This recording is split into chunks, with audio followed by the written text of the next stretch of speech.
Comenzar con el capítulo 2 de Tesalonicenses. Y bueno, la iglesia estaba conmocionada con algunos errores, algunas enseñanzas que había recibido. Ahora vamos a estudiarlo bien.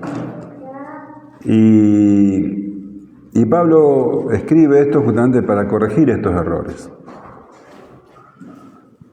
Ustedes saben que la iglesia en Tesalónica era una iglesia que soportaba muchas tribulaciones. Ya cuando Pablo fundó la iglesia, sufrió persecución. Él estuvo solamente 3 semanas, un mes ahí, y cuando se fue la persecución continuó, de parte de judíos y de parte de gentiles.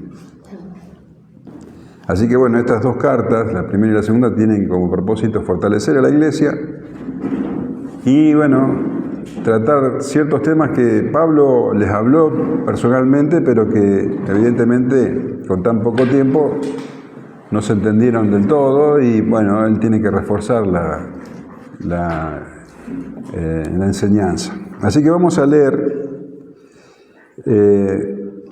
los primeros versículos de este capítulo 2. Habla de la venida del Señor. Los tesalonicenses estaban muy preocupados porque ellos habían entendido o les habían hecho entender que la venida del Señor estaba a mano, dice, en el original, muy cerca o que ya había pasado. Entonces estaban muy preocupados. Vamos a leer. Hoy vamos a ver los primeros 5 versículos, pero los invito a que leamos hasta el versículo 12 para que tengamos una idea bien clara de qué trata este capítulo. Pero con respecto a la venida de nuestro Señor Jesucristo y nuestra reunión con Él, os rogamos, hermanos, que no os dejéis mover fácilmente de vuestro modo de pensar, ni os conturbéis ni por espíritu, ni por palabra, ni por carta, como si fuera nuestra, en el sentido de que el día del Señor está cerca. Nadie os engañe en ninguna manera, porque no vendrá sin que antes venga la apostasía y se manifieste el hombre de pecado, el hijo de perdición, el cual se opone y se levanta contra todo lo que se llama Dios o es objeto de culto, tanto que se sienta en el templo de Dios como Dios, haciéndose pasar por Dios. ¿No os acordáis que cuando yo estaba todavía con vosotros os decía esto? Y ahora vosotros sabéis lo que lo detiene, a fin de que a su debido tiempo se manifieste. Porque ya está en acción el misterio de la iniquidad, solo que hay quien al presente lo detiene, hasta que él a su vez sea quitado del medio.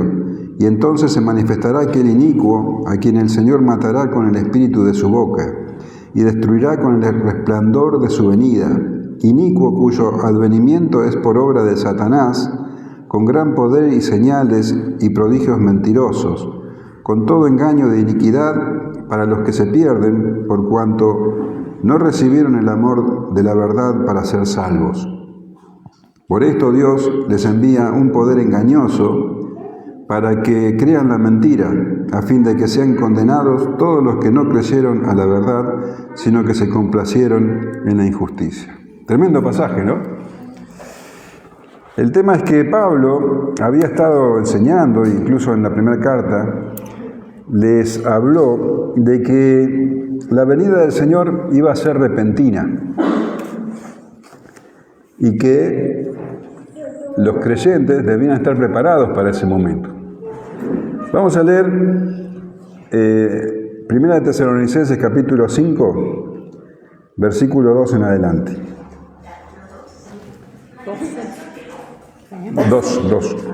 Porque vosotros sabéis perfectamente que el día del Señor vendrá así como ladrón en la noche, que cuando digan paz y seguridad, entonces vendrá sobre ellos destrucción repentina, como los dolores a la mujer encinta, y no escaparán. Mas vosotros, hermanos, no estáis en tinieblas para que aquel día os sorprenda como ladrón, porque todos vosotros sois hijos de luz e hijos de día.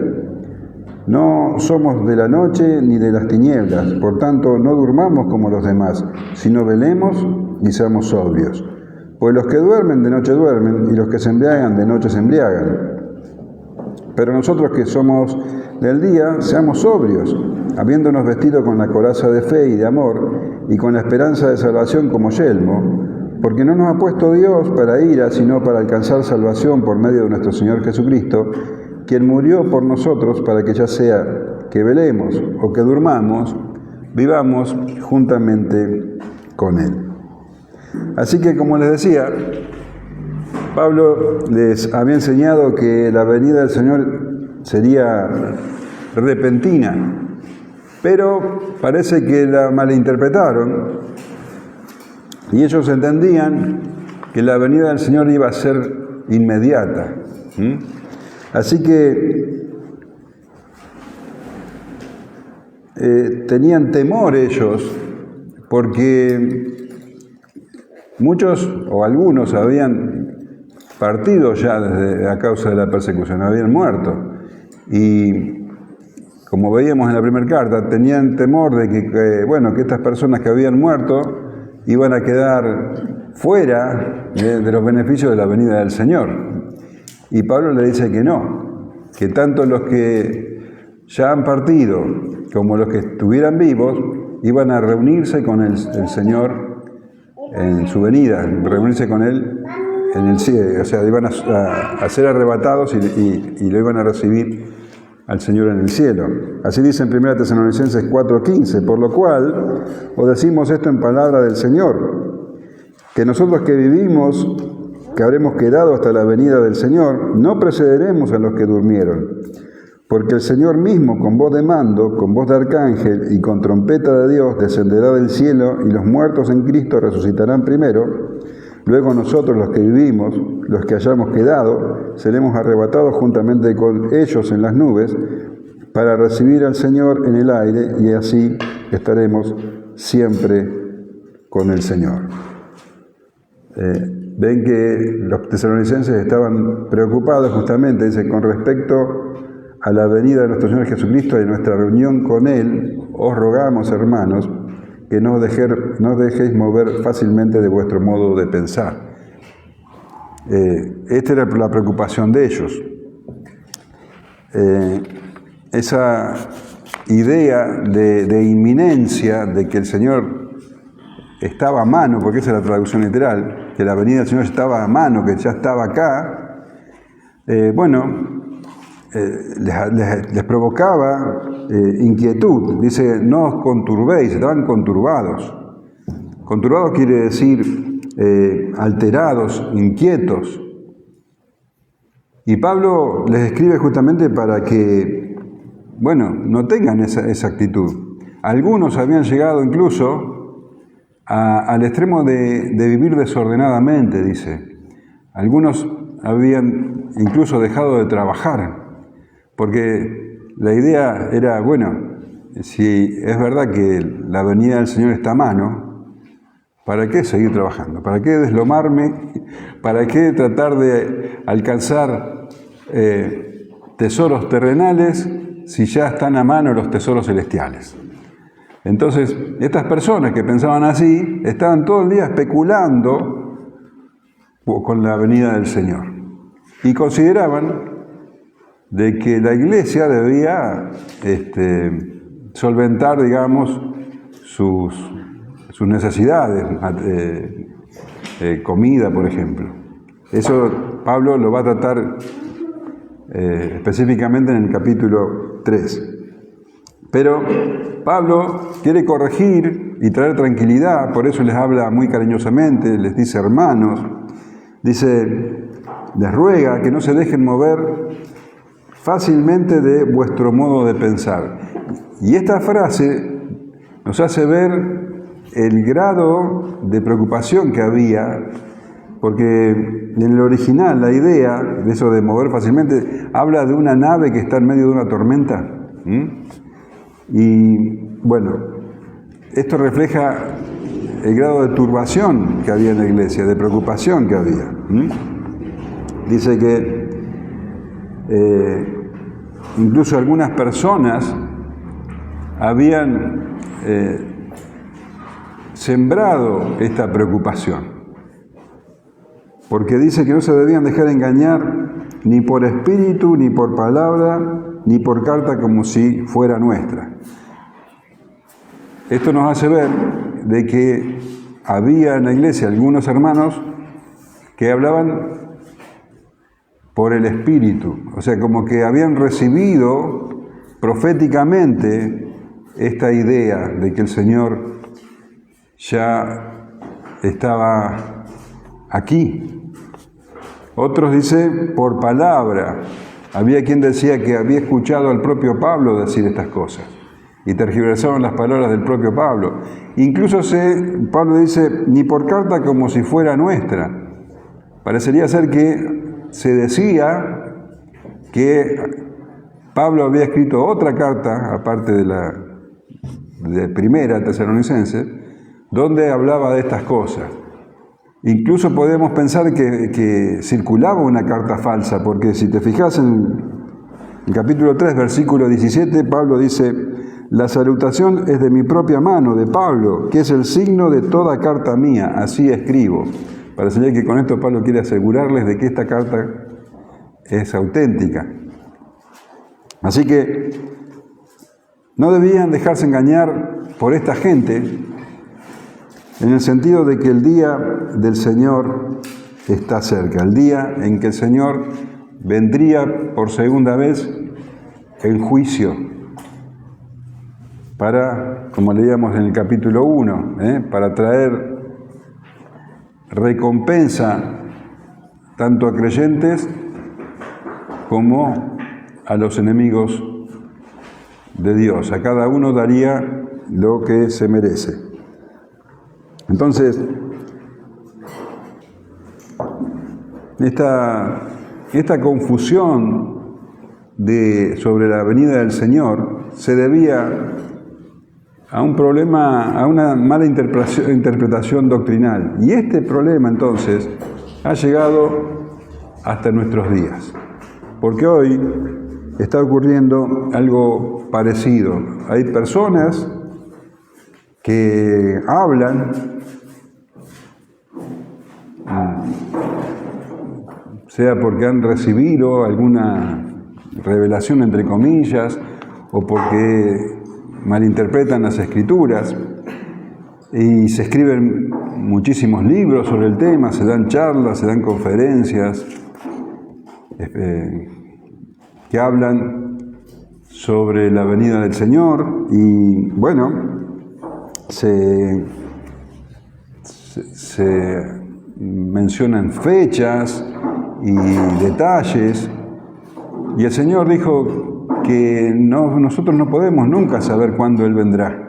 Es imposible para nosotros saberlo, porque en Mateo 24:36 el mismo Señor dice, pero el día y la hora nadie sabe, ni aun los ángeles de los cielos, sino solo mi Padre. Así que todas estas cosas, estas ideas que circulan, tan fantasiosas,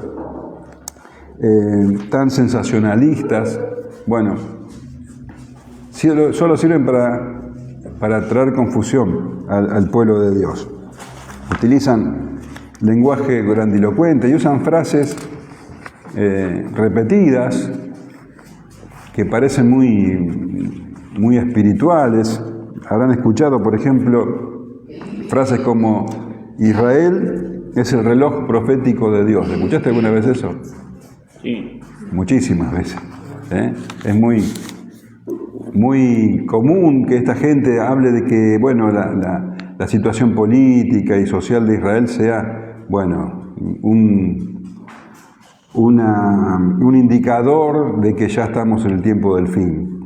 Hablan también de que la higuera está reverdeciendo,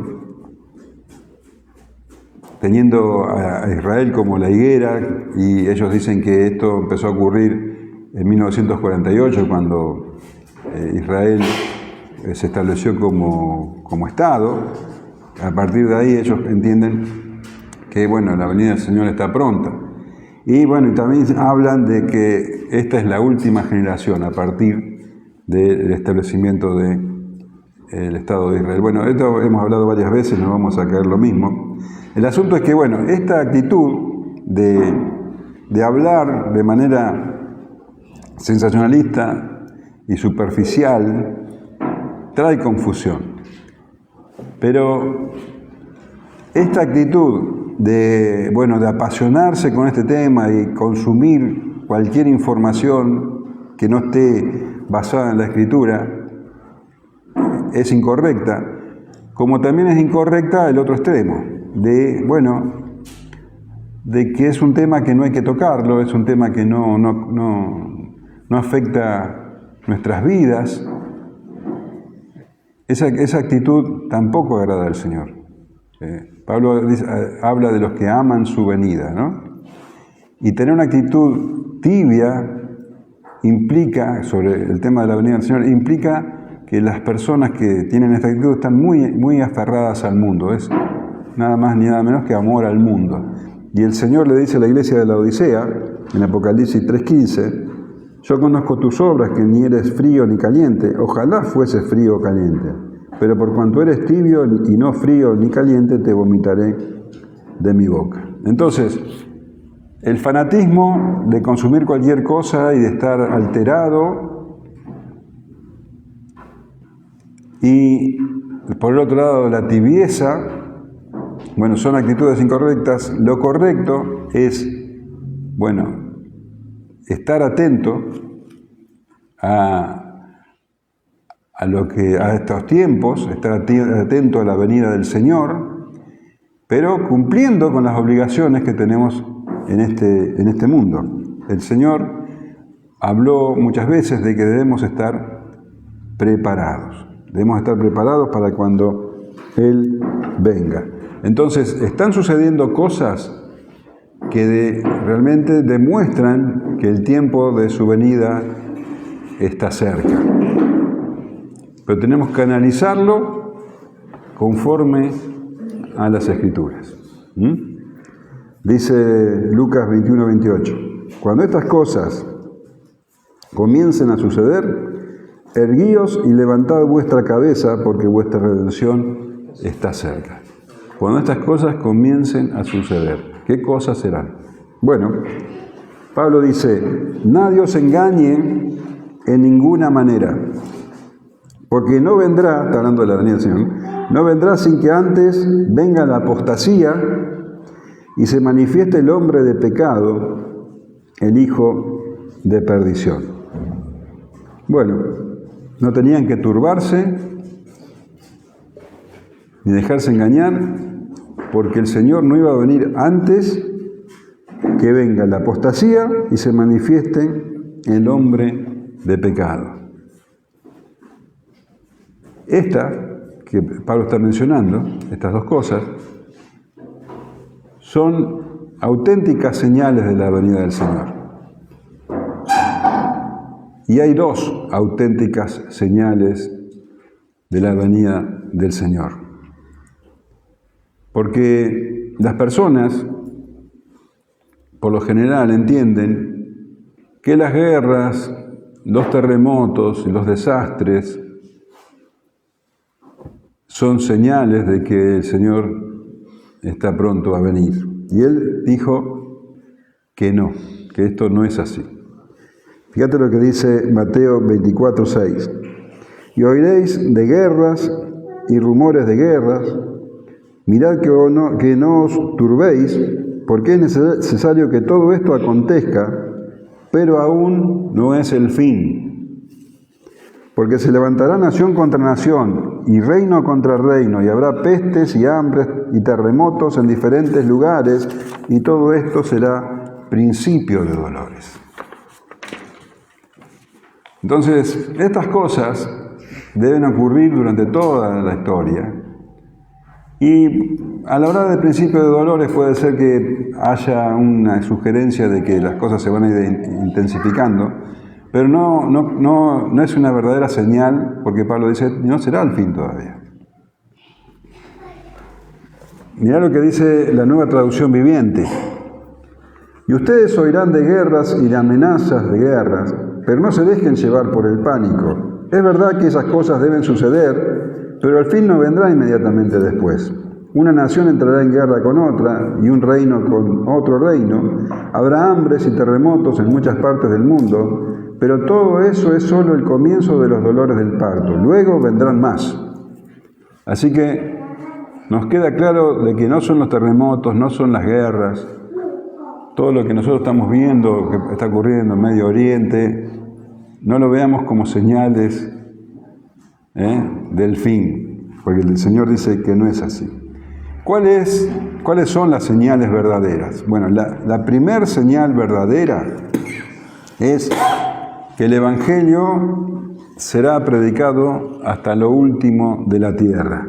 Mateo 24:14 dice: y será predicado este Evangelio del reino en todo el mundo para testimonio a todas las naciones, y entonces vendrá el fin. Entonces, acá tenés una verdadera señal. Será predicado el Evangelio del reino en todo el mundo. El Señor Jesús está hablando de la era del Evangelio, del tiempo del Evangelio, que comenzó ¿cuándo? Cuando Él llegó. Y terminará justamente cuando Él vuelva. Esta era, la era del Evangelio, también es mencionada en la Escritura como el milenio. El milenio es la era de la Iglesia. Y también, durante este periodo del milenio, ocurre lo que la Biblia menciona como Satanás atado. No me gusta la palabra atamiento de Satanás, pero bueno, debe ser así. Es el periodo donde Satanás es atado. Y vos me dirás, ¿cómo que Satanás es atado si está por todos lados? Sí, Satanás está suelto y haciendo de las suyas, pero está atado en el sentido de que no puede detener el crecimiento de la Iglesia. Está atado con respecto a la Iglesia. Vamos a ver lo que dice Apocalipsis, capítulo 20, versículo 1. Vi un ángel que descendía del cielo con la llave del abismo y una gran cadena en la mano, y prendió al dragón, la serpiente antigua, que es el diablo y Satanás, y lo ató por 1000 años, y lo arrojó al abismo y lo encerró y puso sus sellos sobre él, para que no engañase más a las naciones, hasta que fuesen cumplidos 1000 años, y después de esto debe ser desatado por un poco de tiempo. Entonces, la primera señal es que Satanás es atado y el Evangelio corre por todo el mundo. Y de hecho, en estos últimos 250 años, a finales del 1700, hubo un gran avivamiento en cuanto a las misiones, y el Evangelio ya dio la vuelta al mundo. En este aspecto, vemos que esta señal ya se cumplió o se está cumpliendo, o pronta a cumplirse, si faltan todavía lugares. Pero el Evangelio ya recorrió hasta lo último de la tierra. Así que acá tenemos una señal clara. ¿Y por qué podemos decir que la venida del Señor está cerca? Porque esta señal, en este tiempo, podemos decir que se está cumpliendo y se está llevando a su fin. No sabemos cuándo, no estoy diciendo fechas, pero que el Evangelio está siendo predicado hasta lo último de la tierra es una realidad. Así que lo que tenemos que hacer nosotros es orar, que venga pronto su reino definitivamente a la tierra, y trabajar para esto. Predicar a todo el mundo, a predicar a todos nuestros vecinos, a todos los que nosotros podamos. En esto podemos ser conscientes de que esta señal se está cumpliendo ante nuestros ojos. Ahora, hay una segunda señal que es la que habla Pablo ahora. La segunda señal es la del desatamiento de Satanás. La primera señal habla del atamiento de Satanás y el Evangelio corre. La segunda señal es el desatamiento de Satanás, que es el final de la era del Evangelio, donde Satanás será desatado por un breve tiempo. Dice Apocalipsis 27, cuando los 1000 años se cumplan, 1000 es un número simbólico, habla de una totalidad.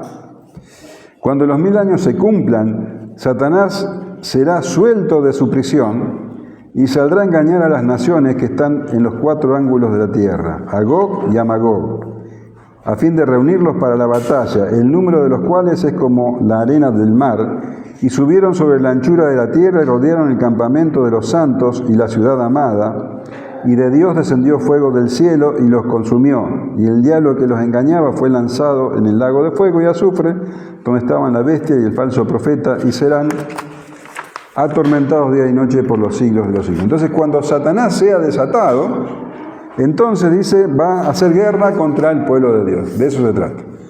Mientras Satanás está atado, claro que hace guerra contra el pueblo de Dios, pero no puede evitar.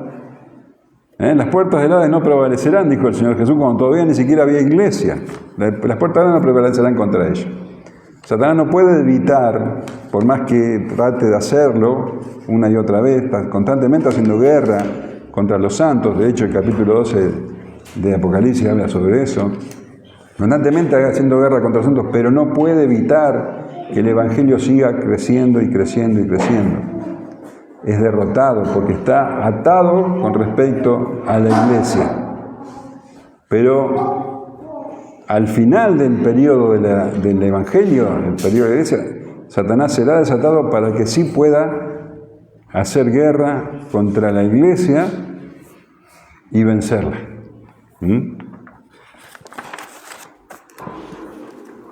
Entonces, en ese tiempo donde Satanás será desatado, vendrá la gran tribulación contra los santos. La gran tribulación es para la iglesia, es para los creyentes. Los cristianos serán gravemente perseguidos. Hoy día hay mucha persecución en diferentes lugares, hay mucha marginación. Se dice que 1 de cada 7 cristianos hoy sufre persecución, pero no se compara con la gran tribulación que vendrá en el tiempo final. Mateo 24:21 dice, porque habrá entonces gran tribulación, cual no la ha habido desde el principio del mundo hasta ahora, ni la habrá.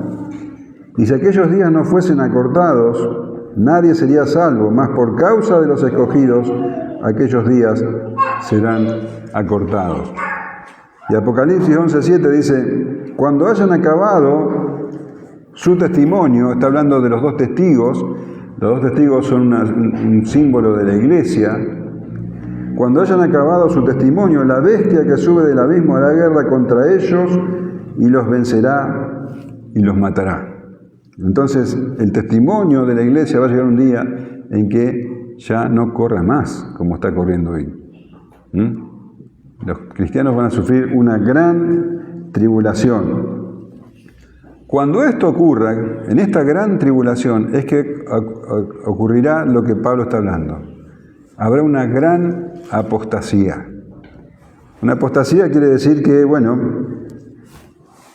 personas que manifestaban ser creyentes, van a dejar de manifestarlo y, por decirlo de una manera clara, se van a pasar para la vereda de enfrente. La apostasía no es una posición pasiva, digamos, dejan de ser cristianos, sino que se transforman en enemigos de los cristianos. Ahora, Pablo dice que el Señor no va a venir sin que antes venga la apostasía. Tenemos que tener claro que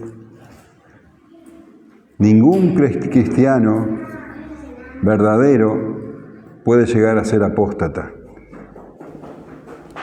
Pero la iglesia visible, la iglesia que ha profesado ser cristiana, en su gran mayoría va a caer en apostasía. En Lucas 18:8 el Señor Jesús dice: pero cuando venga el Hijo del Hombre, ¿hallará fe en la tierra? Entonces, muchos que confiesan a Cristo como Salvador se transformarán en activos enemigos. Y el Señor Jesús describe esto así, Mateo 24:11. Muchos tropezarán entonces, y escucha esto, y se entregarán unos a otros, y unos a otros se aborrecerán. Y muchos falsos profetas se levantarán y engañarán a muchos. Y por haberse multiplicado la maldad, el amor de muchos se enfriará. Mas el que persevere hasta el fin, éste será salvo. El que persevere hasta el fin, el que no apostate, el que no reniegue de su fe, ese es el verdadero cristiano, el que es verdaderamente salvo. La salvación nunca depende de nosotros, nunca depende de los creyentes. La salvación es de Dios, depende de mis méritos. Es Dios quien sostiene mi salvación.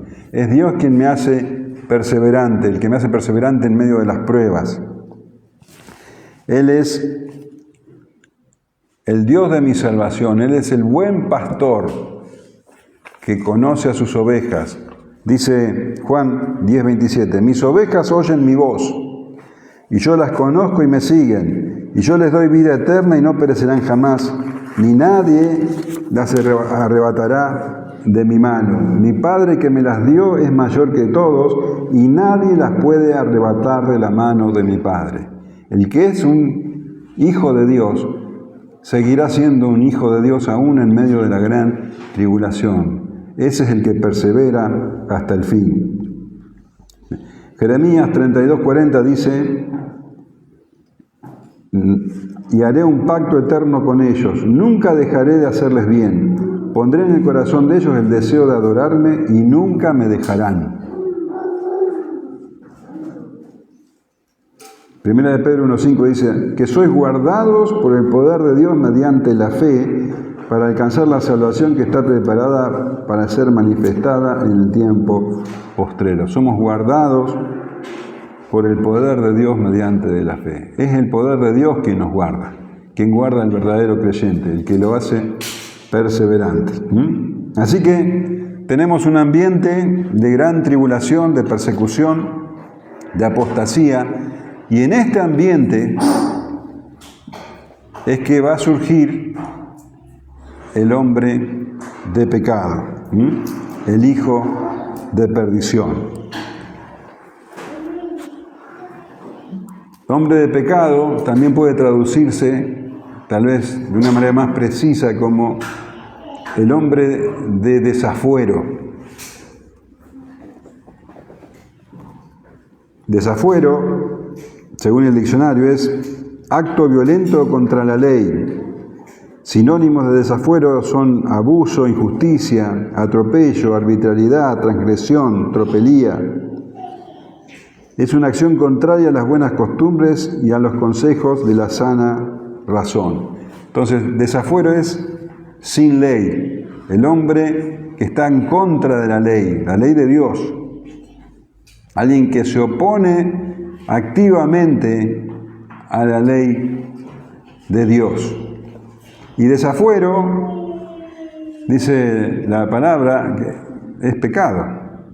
Así que no hay una contradicción entre estas dos acepciones. Porque dice 1 de Juan 3:4, todo aquel que comete pecado infringe también la ley, pues el pecado es infracción de la ley. La palabra desafuero tal vez es más precisa, porque pecado por ahí es muy general, y desafuero quiere decir alguien que está contra la ley divina. Entonces, él desafía abiertamente, o desafiará abiertamente la ley de Dios. Pero, si bien va a tener su momento de gloria, Su destino es la derrota, porque dice inmediatamente el hombre de pecado, el hijo de perdición. Ese es su destino, la perdición. Otras traducciones dice el totalmente perdido, el designado para eso, para la perdición. Él va a ser derrotado completamente cuando Cristo aparezca en gloria. Eso lo vemos en el versículo 8. Alguien que fue llamado de esta manera es Judas. Judas también fue llamado hijo de perdición. Juan 17:12 dice, cuando estaba con ellos en el mundo, yo los guardaba en tu nombre. A los que me diste yo los guardé, y ninguno de ellos se perdió, sino el hijo de perdición, para que la Escritura se cumpliese. Entonces, este hombre está completamente destinado a la perdición. Hijo de perdición es lo contrario a hijos de luz. Primera de Tesalonicenses 5:5 dice, porque todos vosotros sois hijos de luz e hijos del día, no somos de la noche ni de las tinieblas. Ahora bien, ¿quién es este hombre de pecado? Bueno, en Apocalipsis capítulo 13 se nos habla de la bestia que sale del mar. ¿Vamos a leerlo? Dice Apocalipsis 13. Me paré sobre la arena del mar y vi subir del mar una bestia que tenía 7 cabezas y 10 cuernos, y en sus cuernos 10 diademas, y sobre sus cabezas un nombre blasfemo. Y la bestia que vi era semejante a un leopardo, y sus pies como de oso, y su boca como boca de león, y el dragón le dio su poder y su trono, y grande autoridad. Vi una de sus cabezas como herida de muerte, pero su herida mortal fue sanada. Y se maravilló toda la tierra en pos de la bestia, y adoraron al dragón que había dado autoridad a la bestia, y adoraron a la bestia, diciendo, ¿quién como la bestia, y quién podrá luchar contra ella? También se le dio boca que hablaba grandes cosas y blasfemias, y se le dio autoridad para actuar 42 meses. Y abrió su boca en blasfemias contra Dios, para blasfemar de su nombre, de su tabernáculo, y de los que moran en el cielo. Y se le permitió hacer guerra contra los santos y vencerlos. También se le dio autoridad sobre toda tribu, pueblo, lengua y nación. Y la adoraron todos los moradores de la tierra cuyos nombres no están escritos en el libro de la vida del Cordero, que fue inmolado desde el principio del mundo. Si alguno tiene oído, oiga. Si alguno lleva en cautividad, va en cautividad. Si alguno mata a espada debe ser muerto. Así, aquí está la paciencia y la fe de los santos. Lo que está describiendo acá de manera simbólica es todo sistema de gobierno opuesto al cristianismo.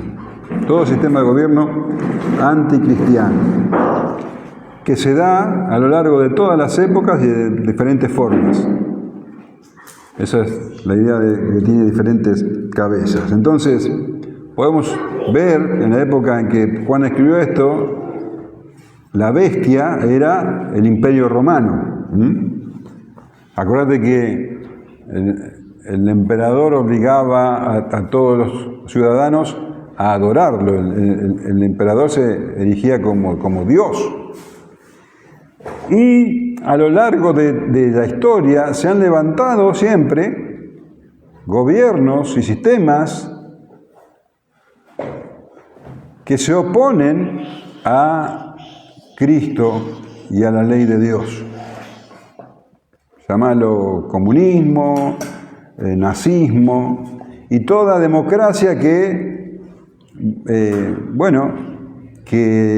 defiende leyes que van en contra de la ley de Dios, que terminan oponiéndose a Dios y al cristianismo. Estamos viviendo una época así. Así que, como entendemos que la bestia que sale del mar son los diferentes sistemas de gobierno, el hombre de pecado será el líder final, la cabeza final de la bestia. ¿Se entiende? ¿Se entiende lo que estoy diciendo? Bueno, pensá en un sistema de gobierno. Bueno, el sistema de gobierno, vamos a poner el ejemplo de la época de Juan y de Pablo, el Imperio Romano. La bestia era el sistema imperialista, ¿no? Romano. La cabeza del Imperio Romano era el emperador. Bueno, eso va a ocurrir al final de los tiempos.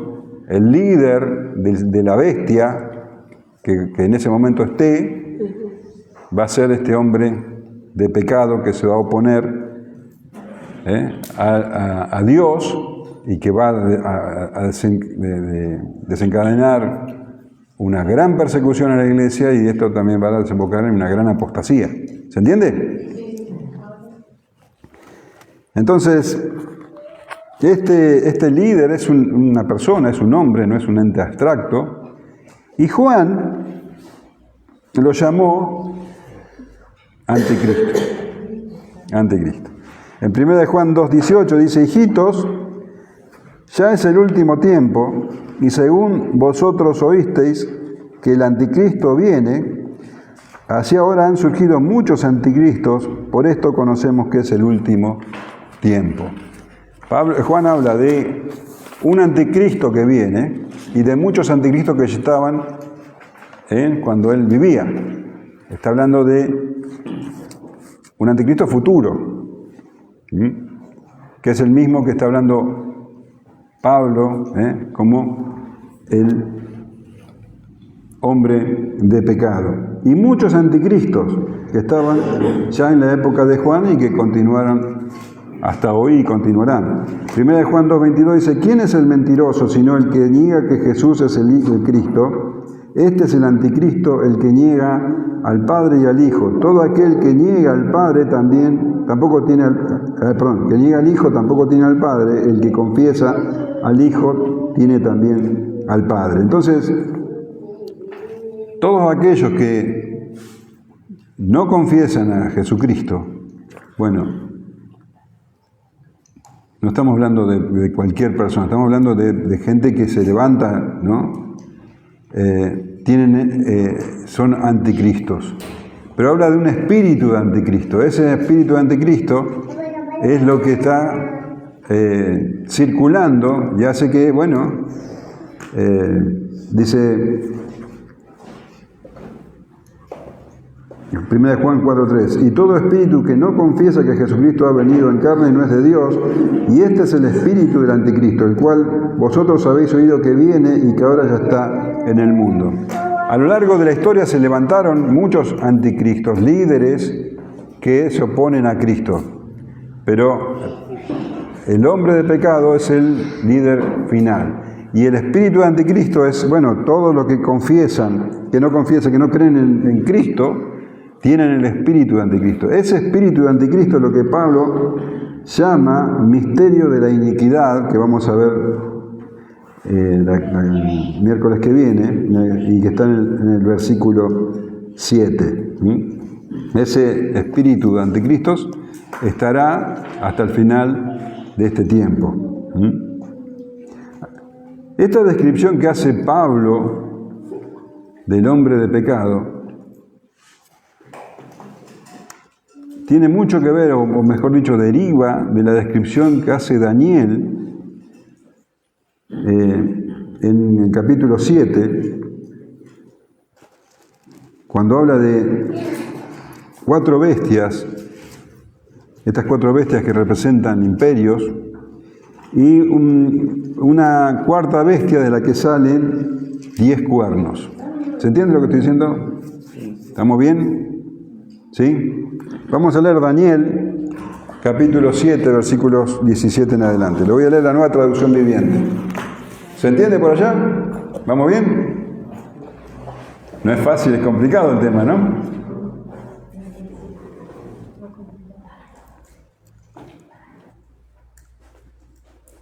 Daniel 7:17.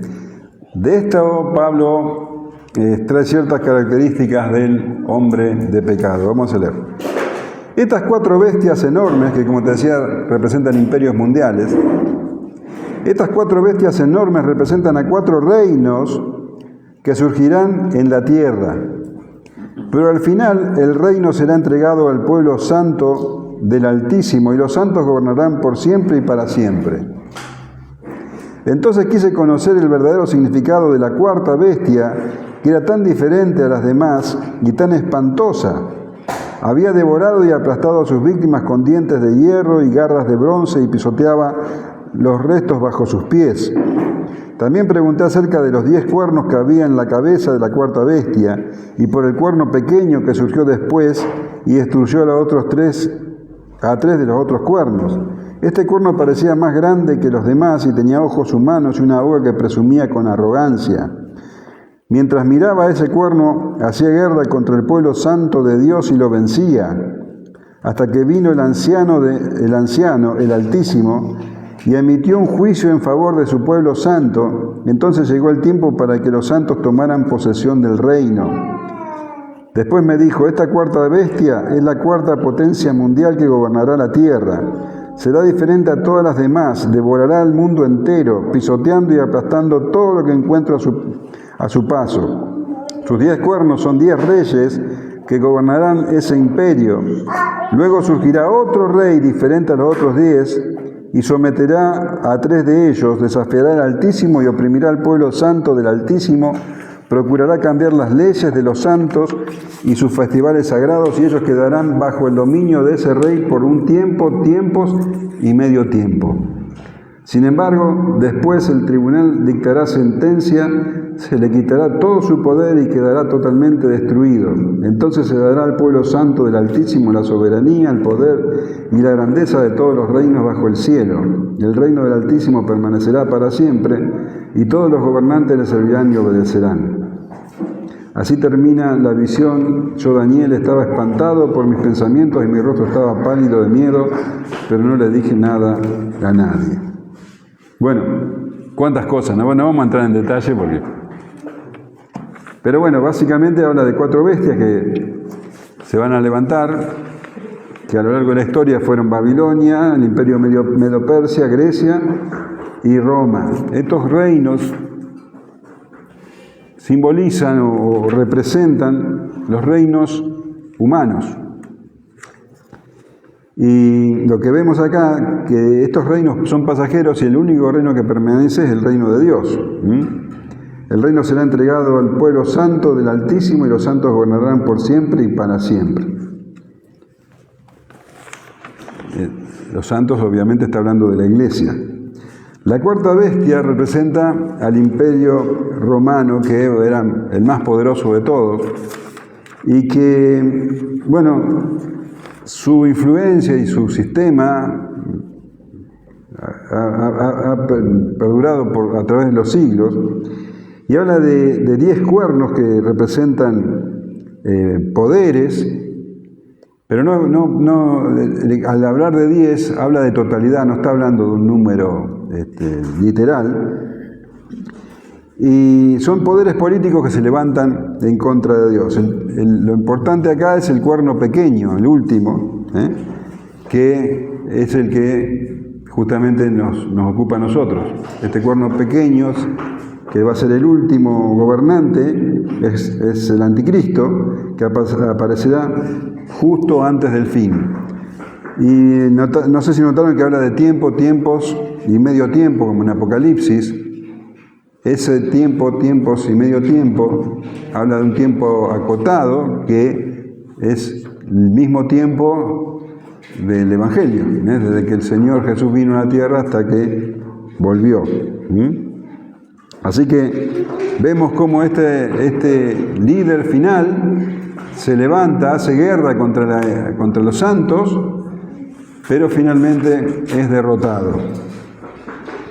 Dice el versículo 4, el cual se opone y se levanta contra todo lo que se llama Dios o es objeto de culto, tanto que se sienta en el templo de Dios como Dios, haciéndose pasar por Dios. Bueno, este último líder, en su soberbia, en su insolencia, se exalta a sí mismo poniéndose en lugar de Dios, contra todo lo que se llama Dios. Se opone al Dios verdadero y a toda otra falsa divinidad, porque él quiere ocupar el lugar central. Es el colmo, el clímax del orgullo humano.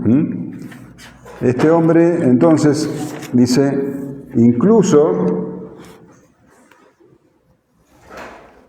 se sienta en el templo de Dios como Dios, haciéndose pasar por Dios.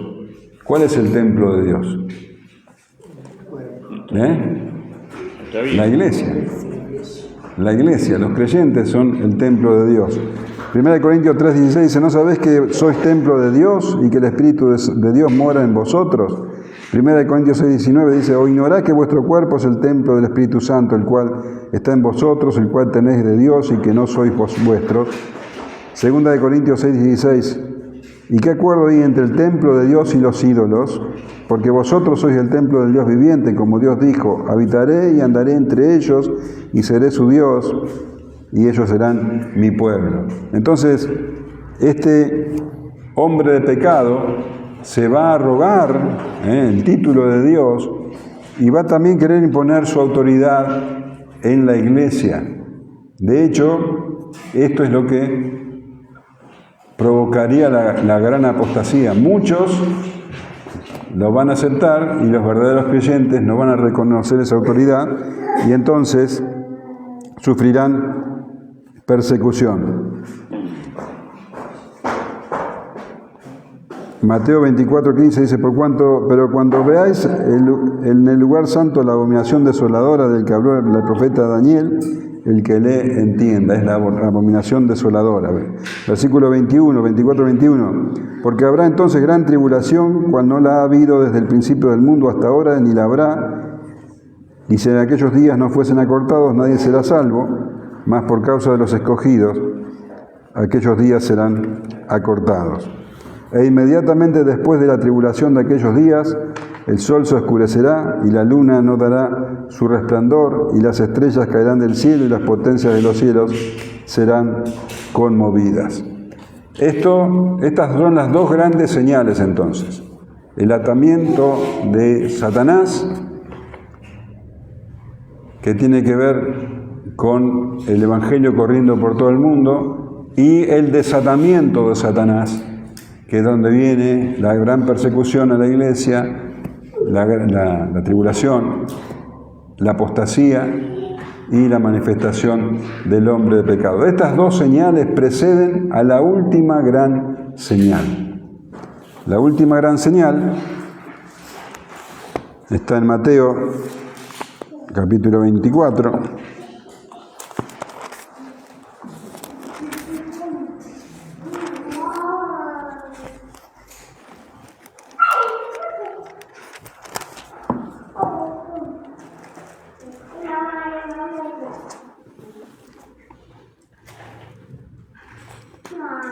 Versículo 30.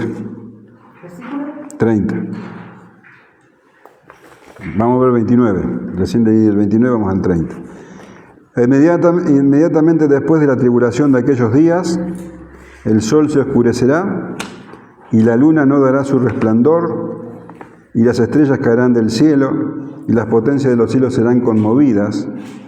Entonces aparecerá la señal del Hijo del Hombre en el cielo. Y entonces lamentarán todas las tribus de la tierra y verán al Hijo del Hombre viniendo sobre las nubes del cielo con poder y gran gloria. Y enviará a sus ángeles con gran voz de trompeta y juntará a sus santos escogidos, de los cuatro vientos, desde un extremo del cielo hasta el otro. Parecería ser que va a venir un oscurecimiento total, sobrenatural, y entonces aparecerá la señal del Hijo del Hombre en el cielo. Estas dos señales que vimos hoy son las señales preliminares.